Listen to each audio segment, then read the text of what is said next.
দেশের বাইরে আমার কোনো ঠিকানা নেই, এটাই হলো আমার।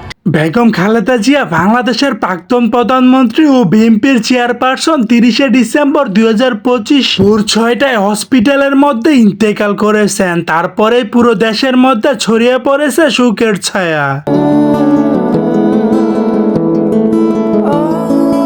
এবারেও বলা হয়েছে, সে শেষ মুহূর্তে বলেছে, না, আমার দেশ বাংলাদেশ, আমি এই দেশেই শেষ নিঃশ্বাস ত্যাগ করতে চাই। আমি সবচেয়ে অবাক করার বিষয় হলো তারেক রহমানের মেয়ে জাইমা রহমান দেশে ফিরার সাথে সাথেই পুরো বাংলাদেশের মধ্যে আলোচনার মুখ হয়ে গেছেন তিনি। আর তাকে দেখে ফিদা হয়ে গেছেন ঢালিউডের কিং খান মেগাস্টার শাকিব খান। তিনি প্রকাশ্যে একটি ইন্টারভিউর মধ্যে জাইমা রহমানকে বিয়ের প্রস্তাব দেন। শাকিব খান বললেন, ভাবতেই পারিনি জাইমা রহমান এতটা সুন্দরী, তাকে আমি বিয়ে করতে চাই। কথাটা কতটুকু সত্য এখনো জানা যায়নি, কিন্তু চারদিকে এমনটাই গুঞ্জন উঠেছে।